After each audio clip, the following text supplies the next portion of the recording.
Iniciando então a primeira pergunta, né? Se você encontrar essa placa, qual deve ser a sua atitude? Fácil, né?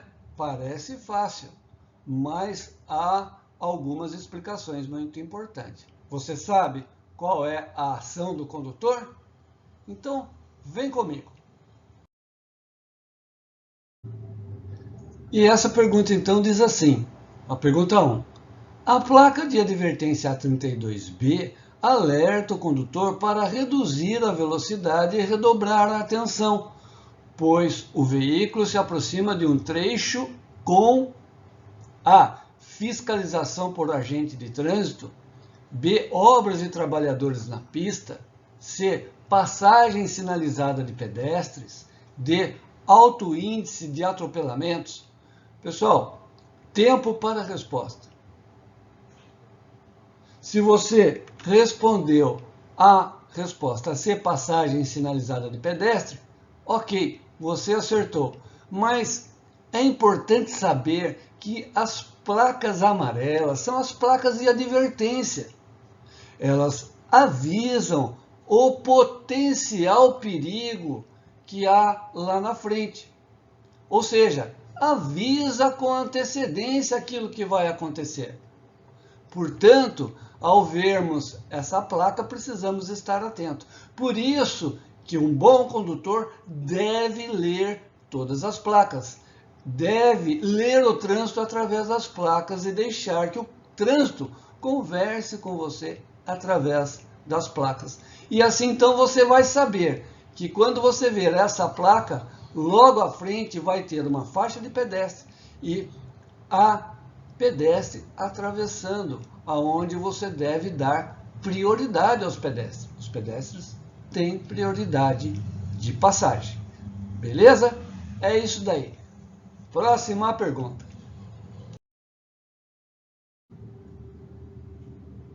Pergunta 2. A ação correta do condutor que presta primeiros socorros no local do acidente deve ser a seguinte. A. No caso do acidentado ser um motociclista, a primeira medida a ser tomada de imediato é a retirada do capacete. B. Havendo vítimas com hemorragia na perna, fazer imediatamente um torniquete para estancar o sangue.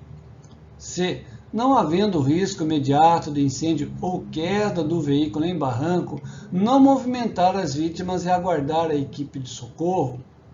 D. Oferecer água para a vítima em estado grave, que reclama estar com sede, e alimentá-la se for necessário. Tempo para a resposta. Se você respondeu a resposta C, não havendo risco imediato de incêndio ou queda do veículo em barranco, não movimentar as vítimas e aguardar a equipe de socorro. Pessoal, dica de prova, né? Eu já falei algumas vezes aqui em outros vídeos, né, em outras correções, mas nós precisamos lembrar que não devemos tocar nas vítimas, ok? A não ser que você seja um profissional da área, e a maioria de nós não é. A não ser se o veículo estiver na iminência de incendiar, como está aí a cena, ou se estiver na iminência de tombar, cair no barranco. Daí sim você vai lá e tira a vítima, né? E salva a vítima. Mas também você deve fazer isso sem se colocar em risco, né? Sem se colocar em risco, ok? Então é isso. Próxima pergunta.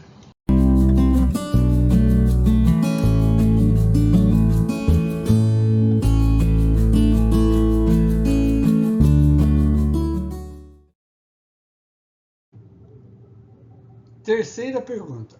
Um exemplo de situação de risco proporcionada por uma condição adversa relacionada com o clima e o ambiente é A. Pneus descalibrados, reduzindo a estabilidade do veículo nas curvas acentuadas. B. Luz do sol incidindo sobre o semáforo, impedindo a identificação das suas luzes. C.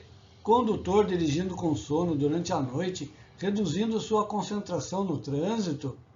D. Via com alterações na malha asfáltica, prejudicando a condução do veículo e a ação do condutor? Tempo para a resposta. Se você respondeu luz do sol incidindo sobre o semáforo, impedindo a identificação das suas luzes, você acertou.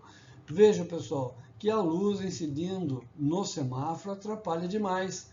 É uma condição adversa, ok? Ficar atento, né? A gente quase não enxerga, ok? Próxima pergunta. Se você está gostando do vídeo, dê o seu joinha, compartilhe, se inscreva no canal. Assim, você me dá essa força.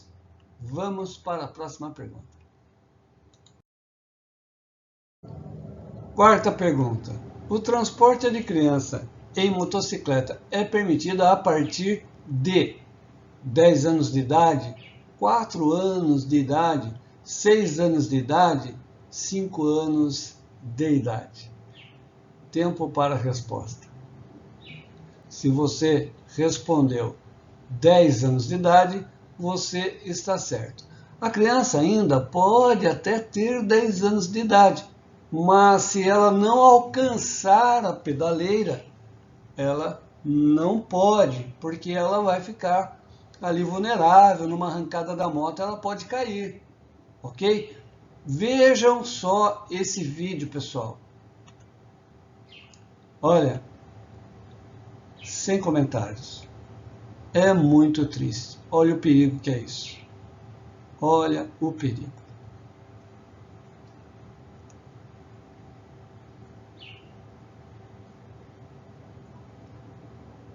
Próxima pergunta.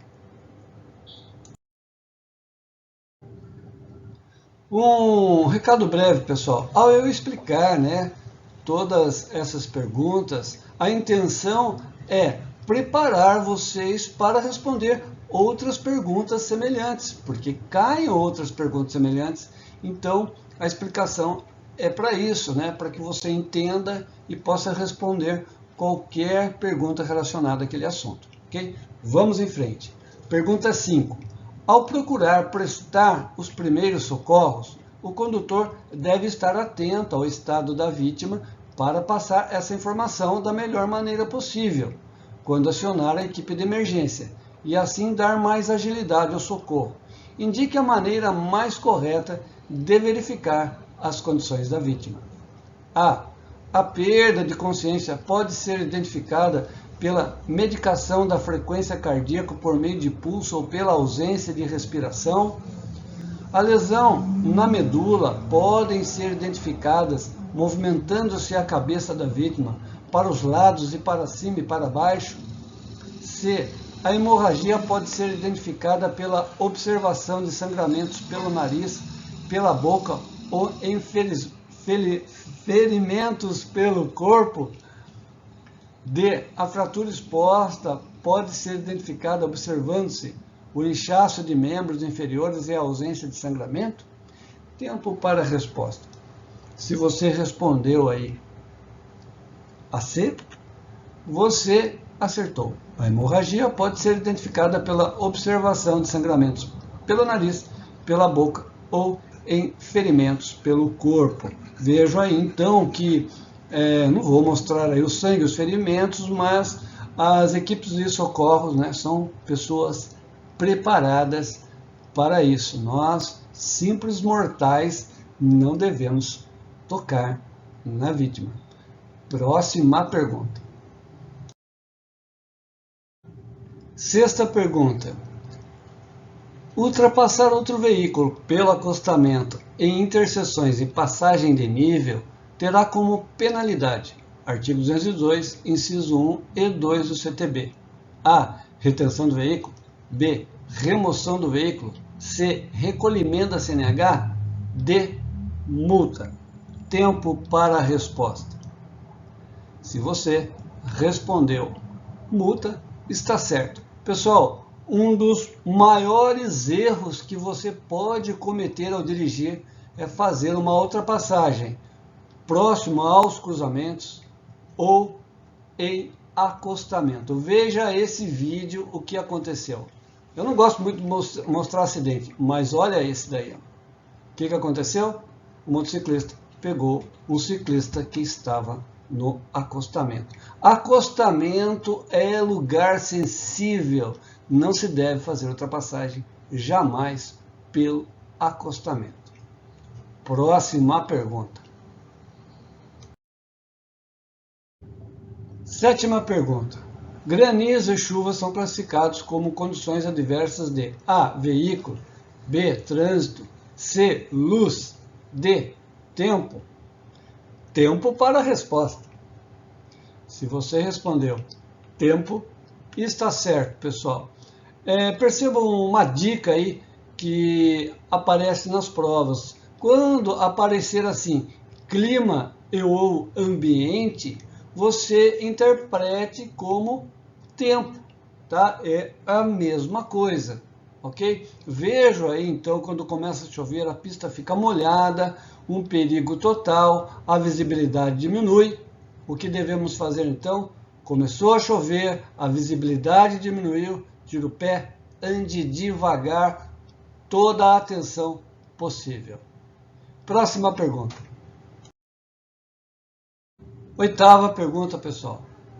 Ofuscamento e chuva são fatores classificados respectivamente como condições adversas de A. Tempo e trânsito, B. Luz e trânsito, C. Trânsito e estrada, D. Luz e tempo. Pessoal, lembrando que condições adversas é tudo aquilo que atrapalha o motorista a dirigir, né? Que tira aí o real desempenho no ato de dirigir, ok? Então, se você respondeu a resposta D, está certo. Veja aí nesse vídeo como realmente atrapalha, né, a luz no para-brisa, incidindo no para-brisa e também a chuva, né? É isso aí que nós já vimos, né? A chuva e agora a luz, ok? Nessas condições, tira o pé, ande devagar. Próxima pergunta. Nona pergunta. A falta de controle emocional na direção do veículo. A. Não interfere na segurança e na convivência social no trânsito. B. Dá mais agilidade ao condutor e melhora a convivência. C. Pode livrar o condutor de um acidente de trânsito e de irritações. D. Pode causar acidentes e aborrecimentos com outros condutores. Tempo para a resposta. Se você respondeu pode causar acidentes e aborrecimentos com outros condutores, está certo. Pessoal, não se ensina ninguém, não adianta nada esbravejar no trânsito, nós sabemos disso.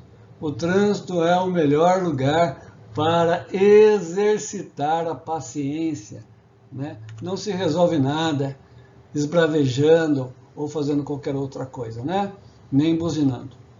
Melhor coisa mesmo é esperar com paciência. Próxima pergunta. Décima pergunta. Para evitar a colisão em caso de freada brusca do veículo que vai à frente, a ação preventiva do condutor que segue atrás é A. Manter distância de segmento e frear bruscamente quando houver risco de colisão. Manter distância de segmento e estar atento para conseguir frear a tempo de evitar a colisão. C. Manter distância de segmento apenas quando pressentir que o motorista da frente pode ser imprudente. D. Dirigir com atenção independente da distância de segmento do veículo que vai à sua frente. Tempo para a resposta. Se você respondeu a resposta B, você acertou. Manter distância de segmento e estar atento para conseguir frear a tempo de evitar a colisão. Precisamos estar atento a todo momento, principalmente ao chegar nos cruzamentos, né? Veja aí o que acontece então, o transtorno que é e quando é uma freada pequena, né? Um esbarrão, ok? Mas é muito perigoso, né? Não podemos aí vacilar no trânsito, ok, pessoal?